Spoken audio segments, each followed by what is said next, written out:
पृथ्वीराज चौहान अजमेर का महान योद्धा और अंतिम हिंदू सम्राट।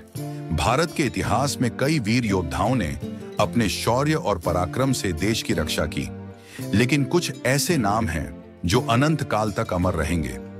इन्हीं में से एक नाम है पृथ्वीराज चौहान का, जो अजमेर और दिल्ली के शक्तिशाली राजा थे। उनकी वीरता, न्यायप्रियता और युद्ध कौशल की गाथाएं आज भी सुनाई जाती हैं। यह कहानी पृथ्वीराज चौहान के जन्म से लेकर उनकी अंतिम लड़ाई और उनकी अद्भुत वीर गाथा को विस्तार से बताएगी। 1. पृथ्वीराज चौहान का जन्म और बाल्यकाल। पृथ्वीराज चौहान का जन्म 1166 ईस्वी में हुआ था। वे चौहान वंश के शासक राजा सोमेश्वर चौहान और रानी कर्पूर देवी के पुत्र थे। अजमेर, जो आज राजस्थान का एक प्रमुख शहर है, उस समय चौहान वंश की राजधानी थी। बाल्यकाल में असाधारण प्रतिभा। पृथ्वीराज बचपन से ही असाधारण बुद्धिमान और शक्तिशाली थे। वे बहुत कम उम्र में ही युद्ध कौशल में निपुण हो गए थे। तलवारबाजी, घुड़सवारी, धनुर्विद्या और राजनीति में उनकी गहरी रुचि थी।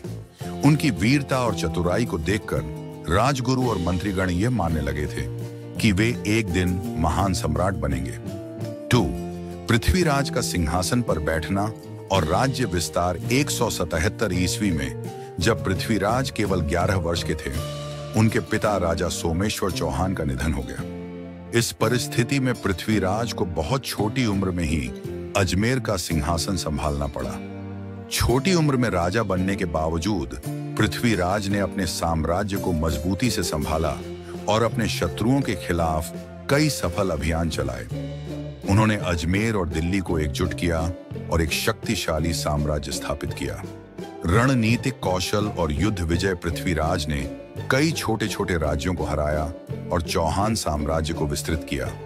उन्होंने गुजरात, राजस्थान, मध्य प्रदेश और हरियाणा के कई हिस्सों पर विजय प्राप्त की।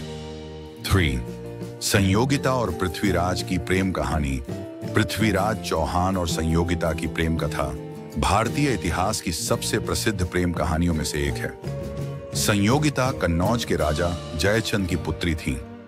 जयचंद पृथ्वीराज चौहान का शत्रु था, क्योंकि उसे पृथ्वीराज की शक्ति और लोकप्रियता से जलन थी। संयोगिता का स्वयंवर। जब संयोगिता के विवाह का समय आया तो जयचंद ने पृथ्वीराज को अपमानित करने के लिए उन्हें स्वयंवर में आमंत्रित नहीं किया और उनके पुतले को द्वारपाल की तरह खड़ा कर दिया। लेकिन संयोगिता पृथ्वीराज से प्रेम करती थी। स्वयंवर के दौरान उन्होंने वरमाला पृथ्वीराज के पुतले पर डाल दी, जिससे सभा में हड़कंप मच गया। संयोगिता का हरण। जब जयचंद इस घटना से क्रोधित हुआ, तब पृथ्वीराज चौहान घोड़े पर सवार होकर वहां पहुंचे और संयोगिता को अपने साथ भगा ले गए। यह घटना भारतीय इतिहास की सबसे रोमांचक कहानियों में से एक है। 4. मोहम्मद गौरी और पृथ्वीराज के बीच संघर्ष। भारत के पश्चिमी हिस्से में मोहम्मद गौरी का शासन था। वह एक महत्वाकांक्षी मुस्लिम शासक था जो भारत पर आक्रमण करने की योजना बना रहा था। पृथ्वीराज और मोहम्मद गौरी के बीच 2 ऐतिहासिक युद्ध हुए। तराइन का पहला युद्ध 191 ईस्वी, तराइन का दूसरा युद्ध 1192 ईस्वी। 5वां तराइन का पहला युद्ध 1191 ईस्वी।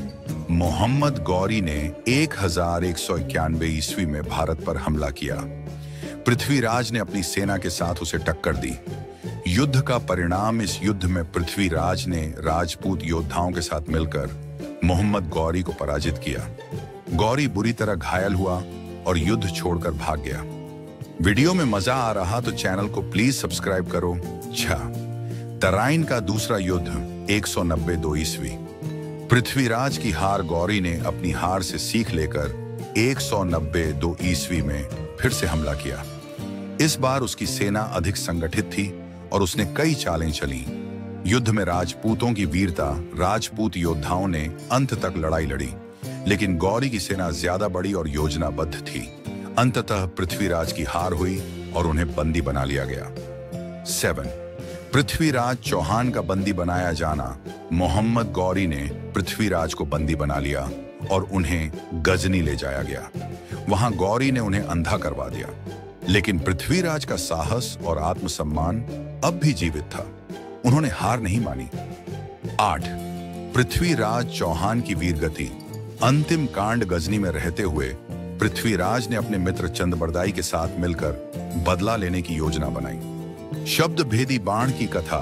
चंदबरदाई ने गौरी को पृथ्वीराज की धनुर्विद्या देखने के लिए प्रेरित किया। जब गौरी ने पृथ्वीराज को निशाना साधने का आदेश दिया, तब चंदबरदाई ने पृथ्वीराज को यह संकेत दिया, 4 बांस 24 गज, अंगुल अष्ट प्रमाणता, ऊपर सुल्तान है, मत चूको चौहान। इसका अर्थ था कि गौरी कितनी दूरी पर खड़ा है। पृथ्वीराज ने अपनी सुनने की शक्ति का उपयोग करके तीर छोड़ा और गौरी को मार डाला। इसके बाद पृथ्वीराज और चंदबरदाई ने वीरगति को प्राप्त किया। 9 पृथ्वीराज चौहान की विरासत। आज भी पृथ्वीराज चौहान की वीरता की कहानियां गाई जाती हैं। अजमेर में पृथ्वीराज चौहान की समाधि स्थित है, जहां उन्हें श्रद्धांजलि दी जाती है। उनकी गाथाएं पृथ्वीराज रासो नामक ग्रंथ में दर्ज हैं, जिसे उनके मित्र चंदबरदाई ने लिखा था। निष्कर्ष, पृथ्वीराज चौहान केवल एक राजा ही नहीं, बल्कि भारतीय संस्कृति और स्वाभिमान के प्रतीक थे। उनका जीवन हमें बताता है कि स्वतंत्रता, साहस और आत्मसम्मान के लिए किसी भी हद तक लड़ना चाहिए। अजमेर के इस वीर योद्धा का बलिदान भारत के इतिहास में स्वर्ण अक्षरों में लिखा गया है।